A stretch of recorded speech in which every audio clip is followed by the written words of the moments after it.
A poisonous, deadly gas could be lurking in your home and you don't even know it. We're talking about radon, and it is the second leading cause of cancer deaths every year. Kathy Cheek joins us now live with a story of one local family who's dealt with radon firsthand. Kathy? Well, you know, we usually think of carbon monoxide when we talk about a poisonous gas, but radon's very different because the effects of exposure may not be known for years.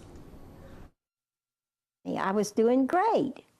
I mean, for a woman 79, and I was walking an hour a day, and, you know, my health was good. I had no problems with my health. Very typical of people who've been exposed to the dangerous gas that comes from the ground. The bad thing about it is that it's one of those things you don't see, you don't smell it, you can't tell, there's no symptoms. And it takes at least 10 years for it to show up.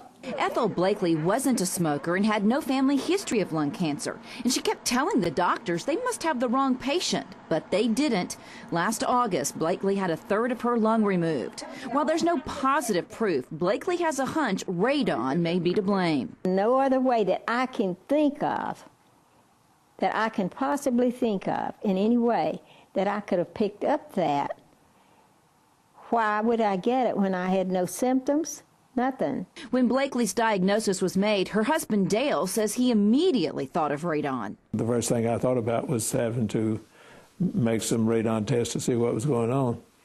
And the room that she was speaking of, I think the radon levels in that was up at 9.2, something like that. Radon is in the ground and in the outside air. It becomes a problem when it seeps into buildings. A level of higher than 4 is considered a serious risk. We cannot really prevent it, but we can reduce it to close to the ambient or the outside level. The Blakeleys now have a radon reduction system in their home to pump out the dangerous gas.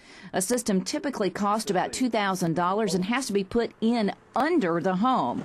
But it's priceless if it saves a life. If you can get the ease of not having radon in it and not have to think about it, it's worth the effort.